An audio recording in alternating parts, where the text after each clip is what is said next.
ഞാനിതിൽ വരുന്നത് ഈ വിഷയത്തിൽ സിബിന് ഒരു പൂർണ്ണ പിന്തുണ. പൊതുവെ ഇത്തരം വിഷയങ്ങളിൽ നമുക്കറിയാം, ഈ അവനവന്റെ കാര്യം നോക്കി ജീവിക്കുന്നവരാണ് നമുക്ക് ചുറ്റും എല്ലാവരും ഉള്ളത്. നഷ്ടങ്ങളെയൊക്കെ പൊതുവെ എല്ലാവരും വലിയ ഭയവുമാണ്. തുടക്കത്തിൽ ഈ വിഷയം പബ്ലിക്കായിട്ട് സിബിൻ എന്നോട് പേഴ്സണലി അവന്റെ ഒരു വിഷമം പറയുകയും അത് പബ്ലിക്കലി പറഞ്ഞിട്ടാണ് ഇത് കൂടുതൽ ചർച്ചയാവുന്നത്. അതുകൊണ്ടാണ് സിബിൻ ഇത് പറഞ്ഞപ്പോൾ ഇതിനകത്ത് വരാമെന്ന് ഞാൻ പറയാം. അത് ആമുഖമായി പറയട്ടെ, ഇത് എന്റെ പത്രസമ്മേളനമല്ല. പിന്നെ എന്തെങ്കിലും ഇതുമായിട്ട് കണക്ട് ചെയ്തുകൊണ്ട് പറയാം. അതോടൊപ്പം ഒരു കാര്യം കൂടി ഞാൻ കൂട്ടിച്ചേർത്ത് പറയാം. കഴിഞ്ഞ ദിവസവും ഇന്ന് സിബിന്റെ പത്രസമ്മേളനമാണ്. അഖില നീ അതിൽ പോകരുത് എന്ന് എന്റെ ചില അടുത്ത സുഹൃത്തുക്കൾ ഉപദേശിച്ചു. അവരെന്നോട് പറഞ്ഞത്, സിബിൻ പറയുന്നതൊക്കെ നിനക്ക് വിശ്വസിക്കാമോ? അവൻ പറയുന്നത് കള്ളത്തരമല്ലേ? ഞാൻ പറഞ്ഞത് ഒറ്റ കാര്യമേ പറഞ്ഞുള്ളൂ. ഒരു തെളിവും അവൻ എനിക്ക് തന്നില്ലെങ്കിലും അവൻ പറയുന്നത് 100% സത്യമാണെന്ന് മനസ്സിലാക്കിയിട്ട് തന്നെയാണ് ഞാൻ പ്രതികരിച്ചത്. അത് പറയാനുള്ള കാരണം, സിബിനെ പോലൊരു ആളെ സംബന്ധിച്ച്, ഏഷ്യാനെറ്റിൽ വർക്ക് ചെയ്തുകൊണ്ടിരുന്ന ഒരാളെ സംബന്ധിച്ച് അവിടുന്ന് പുറത്തിറങ്ങി ആ ചാനലിനെതിരെ പറയേണ്ട യാതൊരു കാര്യങ്ങളുമില്ല. അവന്റെ ഉള്ളിൽ എത്രത്തോളം വേദന ഉണ്ടായിട്ടുണ്ട് എന്നുള്ളതിന്റെ ഒരു വലിയ തെളിവാണ് ചെന്നൈ പോലൊരു സ്ഥലത്ത് പോയിട്ട് ആദ്യം പോലീസ് സ്റ്റേഷനിൽ പോയിട്ട് പരാതി കൊടുത്തപ്പോൾ സ്വീകരിക്കാതിരിക്കുകയും വീണ്ടും അതിനെതിരെ പോരാടാൻ ഇദ്ദേഹത്തിന്റെ കൂടെ സഹായത്തോടുകൂടി കോടതി വഴി DGP കൊണ്ട് നിങ്ങൾ എത്ര പേര് പോകും? അപ്പൊ നമുക്കെല്ലാവർക്കും ഇത്തരം വലിയ കോർപ്പറേറ്റുകളിൽ നിന്നൊക്കെ പ്രശ്നങ്ങൾ നേരിടേണ്ടി വന്നു കഴിഞ്ഞാൽ നമ്മൾ എന്തെങ്കിലുമൊക്കെ പറയും, ഒരു ഫേസ്ബുക്ക് പോസ്റ്റോ മറ്റു കാര്യങ്ങളൊക്കെ പറഞ്ഞിട്ട് നമ്മൾ അതിനെ ഒന്ന് സ്റ്റോപ്പ് ചെയ്യും. പക്ഷേ ഒരു ചെറുപ്പക്കാരൻ അതിനെതിരെ പോരാടാൻ തീരുമാനിക്കുന്നു. എന്താണ് ലാഭം? അപ്പൊ ഒരു ലാഭവും പ്രതീക്ഷിക്കാതെ ജീവിതത്തിൽ വലിയ നഷ്ടങ്ങൾ, ഇപ്പൊ വർക്ക് ചെയ്തുകൊണ്ടുന്ന സിനിമയിൽ നിന്ന് അവരുടെ പേര് മാറ്റി, റിലീസ് ആവാൻ പോകുന്ന സിനിമയിൽ നിന്ന് പേര് മാറ്റി, മറ്റു പല രീതിയിലുള്ള പ്രശ്നങ്ങൾ, ത്രെട്ടുകൾ, ഭീഷണികളൊക്കെ വരുന്ന സമയത്തും അവൻ അങ്ങനെ ഇറങ്ങി തിരിച്ചിട്ടുണ്ടെന്നുണ്ടെങ്കിൽ അവന്റെ ഉള്ളിൽ എവിടെയോ വേദനിക്കപ്പെട്ടിട്ടുള്ള ഒരു മനുഷ്യനുണ്ടായി. ആ വേദനിക്കപ്പെട്ട മനുഷ്യന്റെ ഒപ്പമാണ് ഞാൻ അന്ന് സമയത്തും ഈ മരുന്ന്, ഞാൻ മെഡിക്കൽ കമ്പനിയിൽ വർക്ക് ചെയ്തതാണ്, സൈക്കാട്രിക് ഡിവിഷനുള്ള കമ്പനിയിൽ വർക്ക് ചെയ്തതാണ്, റിസർച്ച് കമ്പനികളിൽ വർക്ക് ചെയ്തിട്ടുള്ളതാണ്. എനിക്കറിയാം ഒരു ഫാർമാ കമ്പനികൾ ഏതെല്ലാം രീതിയിൽ ഇത്തരം റിസർച്ചുകൾക്ക് വേണ്ടിയിട്ട് ആൾക്കാരെ ഉപയോഗിക്കുമെന്നുള്ള കാര്യം. അപ്പൊ ഇതും കൂടെ പറഞ്ഞിട്ടാണ് ഞാനും ഈ വിഷയത്തിൽ വന്നത്. ഇനി നിങ്ങൾക്ക് എന്തെങ്കിലും ചോദിക്കേണ്ടത്? നേരത്തെ ഇദ്ദേഹം ചോദിച്ചപ്പോൾ ഞാൻ പറഞ്ഞു, ഞാൻ മറുപടി പറയാമെന്ന് പറഞ്ഞു. അതായത് ഈ ഷോയിൽ ഇവർക്ക് തീരുമാനിക്കാം ആരെ ജയിപ്പിക്കണം എന്നുള്ള കാര്യം. അല്പം കഴിവ് അവർക്ക് ഉണ്ടായിരുന്നാൽ മതി. അപ്പൊ ഉദാഹരണത്തിന് കഴിഞ്ഞ സീസൺ എടുക്കാം. തുടക്കത്തിൽ കഴിഞ്ഞ സീസണിൽ മുന്നിൽ വരാൻ നിന്നത് മത്സരാർത്ഥി ഞാൻ ആയിരുന്നില്ല. ഞാൻ ഭയങ്കര നെഗറ്റീവിലായിരുന്നു. വിഷ്ണു ആയിരുന്നു മുന്നിൽ വരാൻ നിന്നിരുന്നത്. അതുകൊണ്ട് തന്നെ ഇവർ എപ്പിസോഡിൽ നിന്ന് വിഷ്ണുവിനെ പരമാവധി ഒഴിവാക്കുകയും വിഷ്ണുവിന്റെ ആദ്യത്തെ ക്യാപ്റ്റൻസി ടാസ്ക് നിങ്ങൾ എടുത്ത് നോക്കുക, അത് പസിൽ ടാസ്ക് ആണ്. പസിലുകൾ അറേഞ്ച് ചെയ്യുന്നത് വിഷ്ണു അല്ല, അവർ അറേഞ്ച് ചെയ്ത് കൊടുക്കുന്ന പസിലാണ് വിഷ്ണുവിന്റെ മുന്നിലേക്ക് എത്തുന്നത്, അല്ലെങ്കിൽ ഒരു മത്സരാർത്ഥിയുടെ മുന്നിലേക്ക് എത്തുന്നത്. ഈ മത്സരത്തിൽ ഈ മത്സരാർത്ഥി വിജയിക്കണോ വേണ്ടയോ എന്ന് മുൻകൂറായിട്ട് തീരുമാനിച്ചുകൊണ്ട് ഒരു ടാസ്ക് അവർക്ക് പ്രിപ്പയർ ചെയ്യാൻ പറ്റും. നമുക്കത് ജയിക്കാൻ പറ്റില്ല. അന്ന് വിഷ്ണുവിന്റെ ഈ പസിൽ വിഷ്ണു എത്ര ശ്രമിച്ചിട്ടും വിഷ്ണുവിന് സെറ്റ് ചെയ്യാൻ പറ്റുന്നില്ലായിരുന്നു. ആ ടാസ്കിൽ ഷിജു ചേട്ടനാണ് ജയിച്ചത്. ആ ടാസ്കിൽ തന്നെ ഷിജു ചേട്ടന്റെ ഒപ്പം മത്സരിച്ച ഞാൻ ആരാണ് മറന്നുപോയി, ഒരാളുകൂടി ഉണ്ടായിരുന്നു. അയാളുടെ പസിലും അപ്പുറത്തിൽ ആരോ റെഡിയാക്കിയിട്ട് വിഷ്ണുവിന്റെ കുറെ സമയം ട്രൈ ചെയ്തപ്പോഴത്തേക്ക് ബിഗ് ബോസ് അനൗൺസ് ചെയ്തു, നിങ്ങൾ ലിവിംഗ് റൂമിലേക്ക് പോവുക. സമാനമാണ്. ഞാൻ ഇനി ഒരു രണ്ട് കാര്യം കൂടെ പറയാം.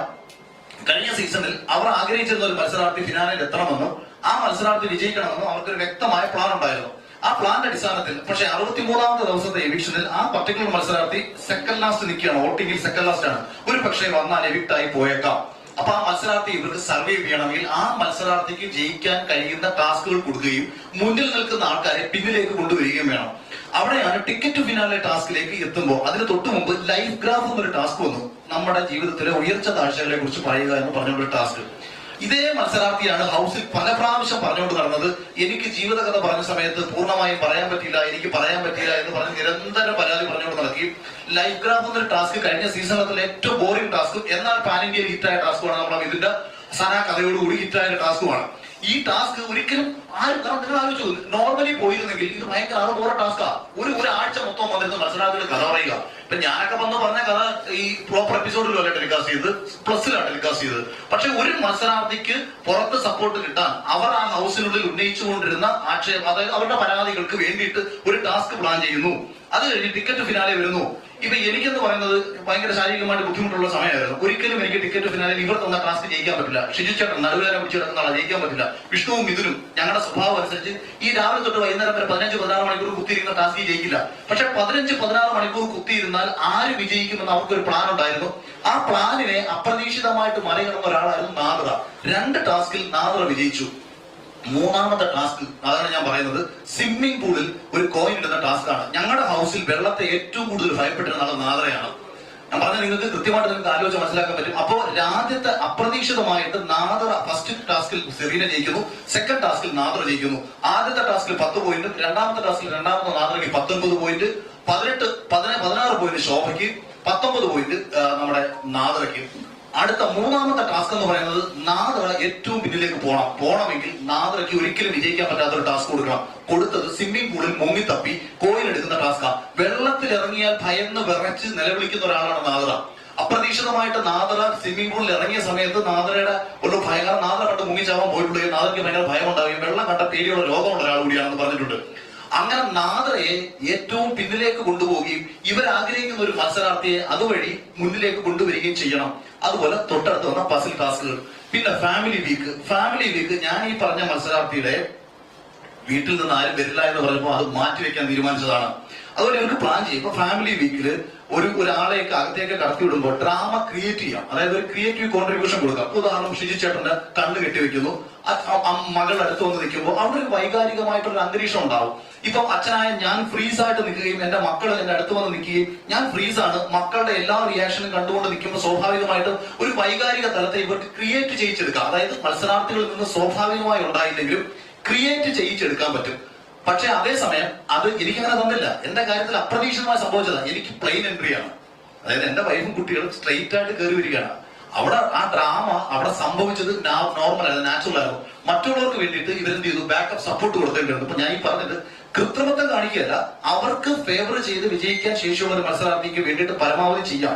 ഇപ്പൊ തുടക്കത്തിൽ നമ്മളെ തോൽപ്പിക്കാൻ വേണ്ടി ഒരു ടാസ്ക് പ്ലാൻ ചെയ്യാം. ഇപ്പൊ സിവിൻ ഉദാഹരണത്തിന് ജിൻഡോ നന്നായി പെർഫോം ചെയ്യുന്ന ഒരാളാണെന്നും ജിൻഡോയ്ക്ക് 10 ടാസ്കുകളിൽ കഴിവുണ്ടെന്നും അവരുടെ ഒരു മത്സരാർത്ഥിക്ക് ആ കഴിവല്ല വേറൊരു കഴിവാണെങ്കിൽ ഒരു ടാസ്ക് കൊണ്ടുവരെ ഡൗൺ ആക്കുക. ഇപ്പൊ ഹോട്ടൽ ടാസ്കിൽ എന്നെ സെക്യൂരിറ്റി ആയിട്ടാണ് നിർത്തുന്നത്. കഴിഞ്ഞ സീസണിൽ സെക്യൂരിറ്റിക്ക് എന്ത് ചെയ്യാൻ പറ്റും? അവിടെ യാതൊരു റോളും ഇല്ല ടാസ്കിൽ, അവിടെ പുറത്തു പോയി നിൽക്കണം. പക്ഷെ നമ്മൾ അതിനെ അതിജീവിച്ച്, അതായത് അവിടെ നിന്ന് എനിക്കെതിരെ പ്ലാൻ ചെയ്തുകൊണ്ടിരിക്കുന്ന കാര്യങ്ങളെ നമ്മൾ മനസ്സിലാക്കി അതിജീവിച്ചത് കൊണ്ടാണ് സർവൈവ് ചെയ്ത് മുന്നിൽ വരാൻ പറ്റിയതും അത് പ്രേക്ഷകർ തിരിച്ചറിഞ്ഞത് കൊണ്ടാണ് വിജയിക്കാൻ പറ്റിയതും. എന്നിട്ട് ഞാൻ പറഞ്ഞല്ലോ, ഫിനാലിൽ റോബോട്ടിക് ആയിട്ട് വോട്ടുകൾ വന്ന് കയറി അത് പിടിച്ചതാണ്. അത് എന്തുകൊണ്ട് പിടിച്ചു എന്ന് ചോദിച്ചാൽ, കഴിഞ്ഞ സീസണിലെ ക്രിയേറ്റീവ് ഡയറക്ടർ വളരെ സാമാന്യ മര്യാദയുള്ള ഉത്തരവാദിത്വ ബോധമുള്ള, അല്ലെങ്കിൽ ഒരു ഷോ നന്നായിട്ട് പോകണമെന്ന് ആഗ്രഹിക്കുന്ന ഒരു ലേഡിയായിരുന്നു. അവരും ഇപ്പോ ഞങ്ങൾ ഈ ആരോപണം ഉന്നയിച്ച ആൾക്കാർ തമ്മിൽ വലിയ അടിയാണ് കഴിഞ്ഞ സീസണിൽ നടന്നത്. അവരുടെ ഒരു ഒറ്റ കടുംപിടുത്തമായിരുന്നു ഈ ഷോ നന്നായി തന്നെ വരണം, അതായത് പ്രേക്ഷകർ ആഗ്രഹിക്കുന്ന ഒരു മത്സരാർത്ഥി ജയിച്ചു വരണം. അതിനാൽ ചില ആൾക്കാർ പറഞ്ഞത് എനിക്ക് ഫേവറിസം കിട്ടിയെന്നൊക്കെ ചിലർ പറഞ്ഞു. എനിക്കൊരു ഫേവറിസം കിട്ടിയിട്ടില്ല. നല്ലൊരു മത്സരാർത്ഥി എന്ന നിലയിൽ പ്രേക്ഷകർ ഇഷ്ടപ്പെടുന്ന ഒരു മത്സരാർത്ഥി ജയിച്ചു വരട്ടെ എന്ന രീതിയിൽ അവരവരുടെ കടുംപിടുത്തം പിടിച്ചിട്ടുണ്ടായിരുന്നു.